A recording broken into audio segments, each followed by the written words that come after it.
नमस्कार दोस्तों, BS online study channel में आपका स्वागत है।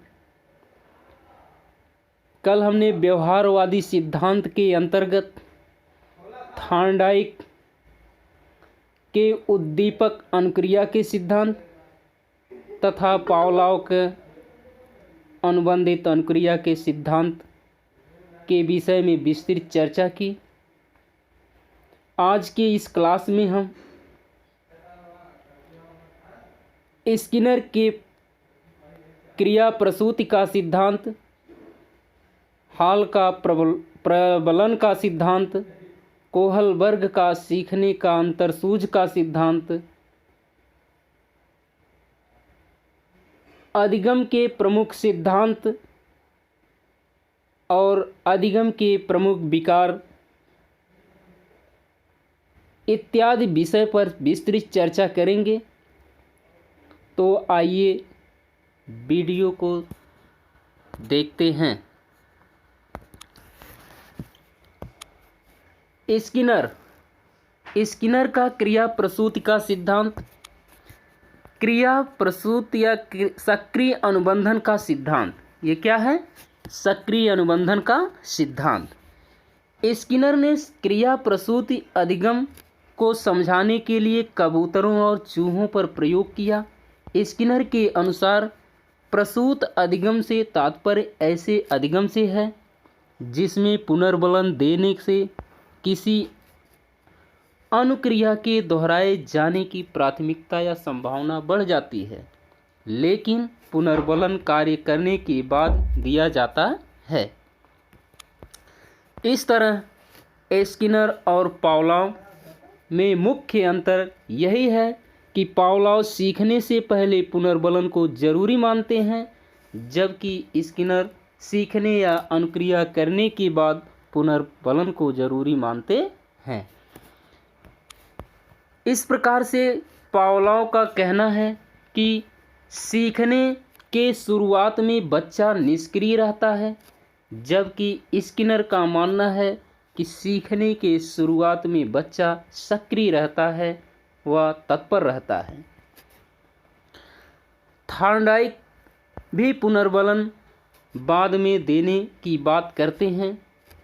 उनका भी मानना है, अर्थात थॉर्नडाइक का भी मानना है कि सीखने की शुरुआत में तत्परता रहती है। फिर देखें, पुनर्बलन पर सर्वाधिक जोर किसने दिया? तो पुनर्बलन पर सबसे अधिक जोर अगर किसी ने दिया तो स्किनर ने दिया। शैक्षिक महत्व क्या है? शैक्षिक महत्व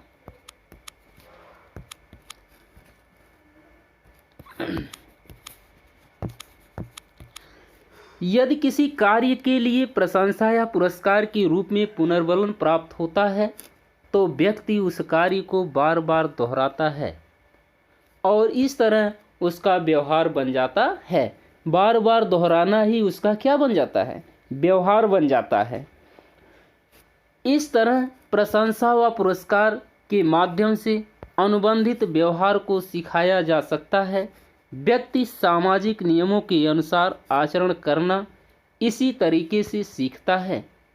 इसे हम साधनात्मक अनुबंधन भी कहते हैं। कौन सा अनुबंधन? साधनात्मक।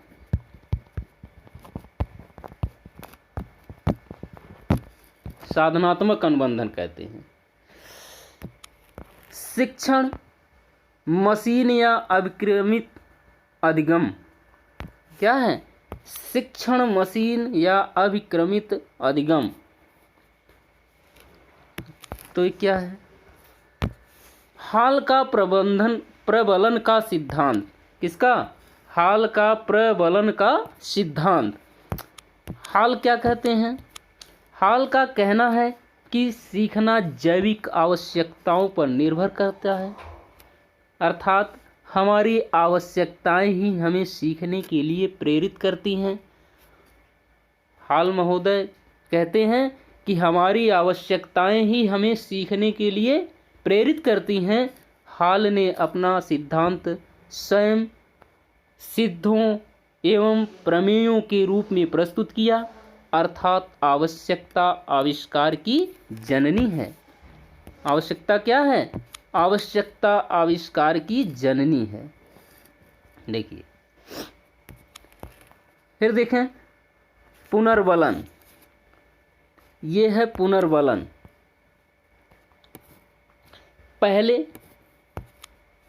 पहले किसने कहा? पावलोव ने कुत्ते पर प्रयोग किया।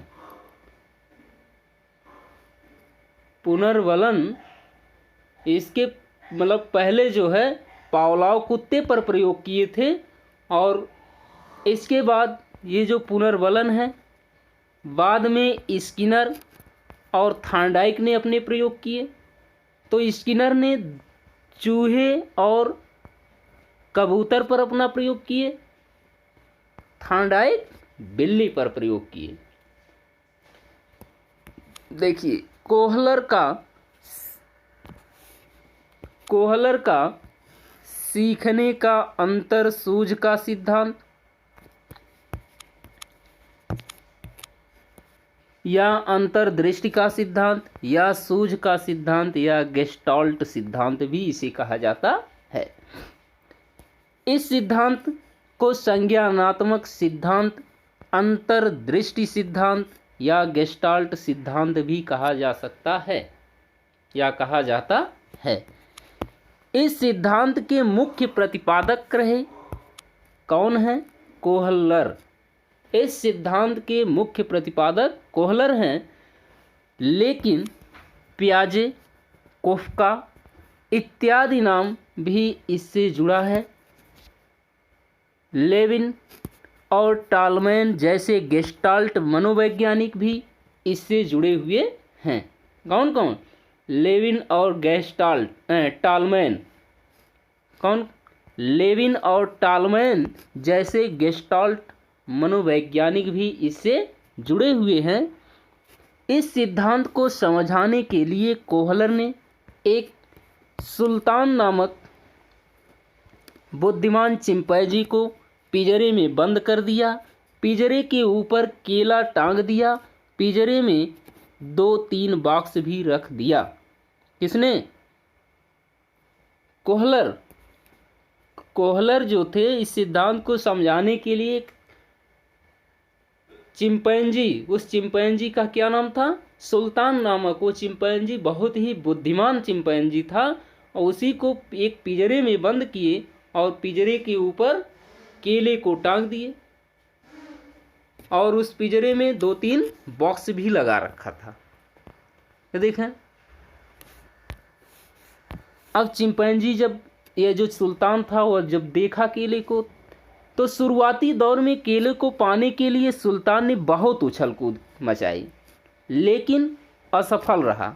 थोड़ी देर वह शांत बैठा रहा। इसके बाद एकाएक उसके अंदर एक सूझ पैदा हो गई।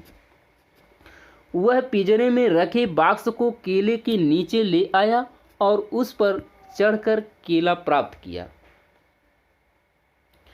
इस प्रकार से यह निष्कर्ष निकला कि सीखना धीरे धीरे न होकर अचानक होता है। क्या है?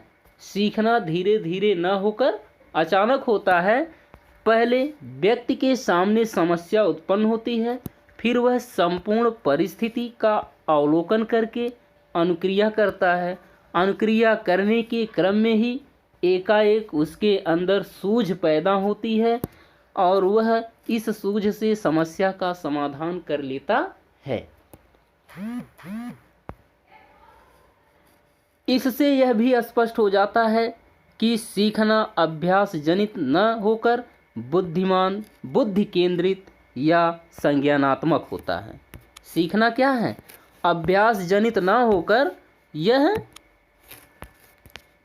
बुद्धि केंद्रित या संज्ञानात्मक होता है। सीखना अस्थायी होता है।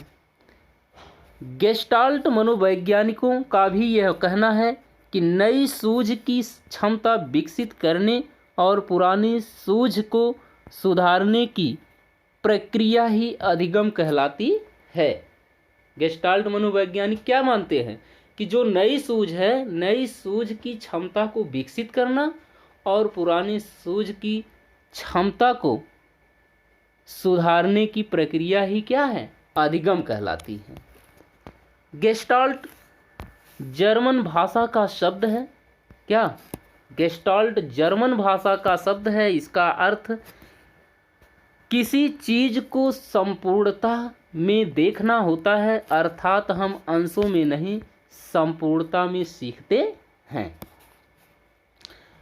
प्रमुख गेस्टाल्टवादी मनोवैज्ञानिक देखें, प्रमुख गेस्टाल्टवादी मनोवैज्ञानिक, तो प्रमुख गेस्टाल्टवादी मनोवैज्ञानिक हैं कोफका, कोहलर, वर्दीमर, टालमैन और लेविन।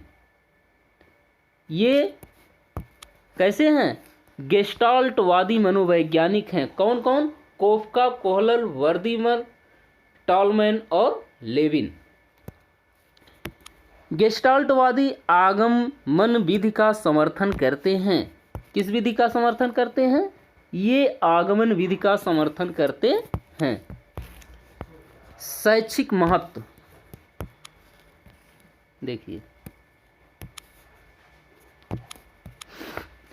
इस सिद्धांत से चिंतन, तर्क करने की क्षमता, सृजनात्मकता और अन्य बौद्धिक क्षमताओं का विकास किया जाता है। किससे? कह रहा है कि इस सिद्धांत से, सूझ के सिद्धांत से चिंतन, तर्क करने की क्षमता, सृजनात्मकता और अन्य बौद्धिक क्षमताओं का विकास किया जाता है।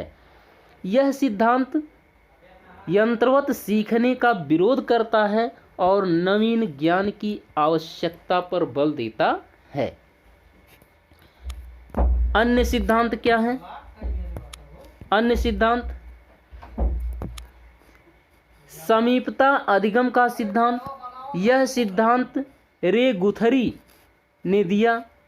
इन्होंने बताया कि उद्दीपक और अनुक्रिया के बीच संबंध तभी बनेगा जब दोनों के बीच समीपता है। अनुकरण विधि। अनुकरण विधि क्या है?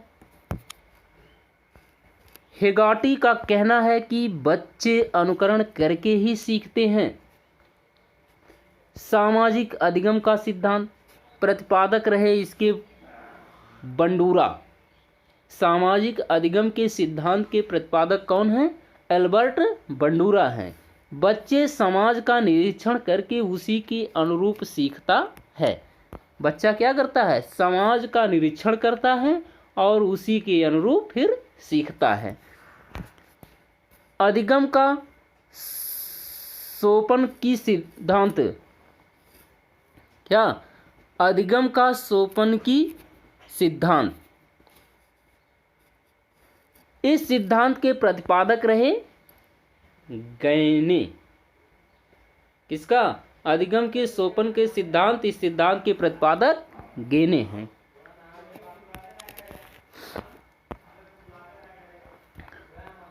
प्रमुख सिद्धांत क्या है? कह रहा प्रमुख सिद्धांत एवं उसके प्रतिपादक या प्रवर्तक। देखिए,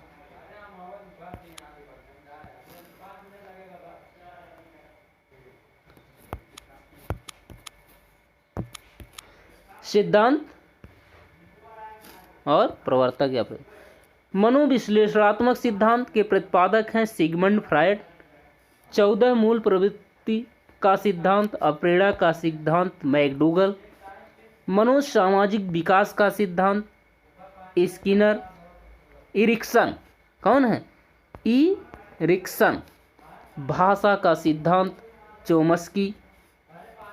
मानसिक विकास, संज्ञानात्मक विकास का सिद्धांत जीन पियाजे। बुद्धि का एक कारक या एक तत्व का सिद्धांत अल्फ्रेड विने, साइमन और टर्मन। कौन कौन है? अल्बर्ट विने, साइमन और टर्मन। द्विकारक या द्वित्व का सिद्धांत स्पीयरमैन। त्रितत्व या त्रिखंड का सिद्धांत स्पीयरमैन। बुद्धि का बहुकारक सिद्धांत थॉर्नडाइक। बुद्धि संरचना या त्रिविमीय सिद्धांत जेपी गिलफोर्ड। त्रिविमीय सिद्धांत या बुद्धि संरचना के प्रतिपादक जेपी गिलफोर्ड। नैतिक विकास का सिद्धांत लॉरेंस कोहलबर्ग है। नैतिक विकास सिद्धांत किसका है? नैतिक विकास का सिद्धांत लॉरेंस कोहलबर्ग। अधिगम के प्रमुख सिद्धांत क्या हैं? देखिए, अधिगम के प्रमुख सिद्धांत। उद्दीपक अनुक्रिया या त्रुटि एवं प्रयास का सिद्धांत थॉर्नडाइक का। त्रुटि एवं प्रयास का सिद्धांत थॉर्नडाइक का। क्रिया प्रसूति या सक्रिय अनुबंधन का सिद्धांत स्किनर।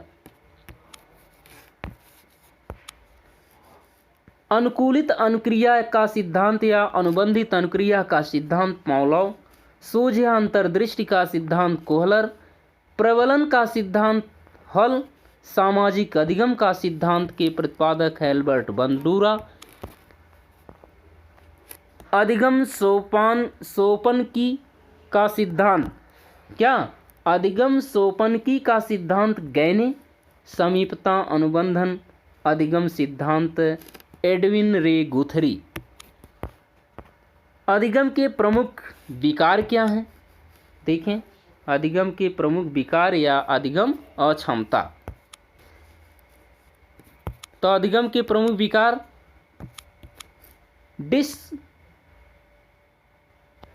Dyscalculia, dysgraphia, dyslexia, अफेज्या। देखिए, डिसकैलकुलिया का यह है गणितीय दोष या गणना दोष। यह किससे संबंधित है? गणितीय दोष या गणना दोष। डिस्ग्राफिया यह एक लेखन विकार है। कुछ विशिष्ट शब्दों को लिखने में या सीधी रेखा में लिखने में समस्या। डिसलेक्सिया यह एक पठन विकार है। इसमें बालक कुछ शब्दों को ठीक से पढ़ नहीं पाता या ठीक से वाचन नहीं कर पाता है। किसमें? डिसलेक्सिया में। अफेज्या यह भी एक पठन विकार है। इसमें भाषा का सही उच्चारण नहीं कर पाना, भाषा संप्रेषण का अभाव या कठिनाई किसमें होती है? अफेज्या में। डिस्फेजिया क्या है? यह एक मानसिक विकार है। डिस्फेजिया एक मानसिक विकार है। मौखिक रूप से सीखने की अक्षमता। मौखिक रूप से सीखने की अक्षमता क्या है? एक दो। तो पहला है अफेज्या, दूसरा है डिफेज्या। अफेज्या और डिफेज्या ये मौखिक रूप से सीखने की अक्षमता है। ज्या मतलब मौखिक रूप से सीखने की अक्षमता। जहाँ ज्या आए वहाँ मौखिक रूप से सीखने की अक्षमता क्या है? ज्या आए तो समझ जाइए, ज्या जब आया तो मौखिक रूप से सीखने की अक्षमता है। पढ़ने की अक्षमता या पठन विकार, इसके अंतर्गत दो हैं, एलेक्सिया और डिसलेक्सिया। क्सिया जहाँ क्सिया आ जाए वहाँ समझ लीजिए पठन विकार है। क्सिया आने पर कौन सा विकार? पठन विकार। आगे देखें, लिखने की अक्षमता। लिखने की अक्षमता या लेखन विकार, इसके अंतर्गत तीन आ गए। एक हो गया डिस्ग्राफिया, डिस्प्रैक्सिया, अग्रेसिया। जहाँ ग्राफिया आ जाए वहाँ लेखन संबंधी विकार। फिया है ना, वहाँ कौन सा विकार होगा? लेखन संबंधी विकार होगा। तो इस प्रकार से दोस्तों, यदि आप सभी को वीडियो पसंद आई हो तो वीडियो को लाइक, शेयर और चैनल को सब्सक्राइब करें। जय हिंद, जय भारत।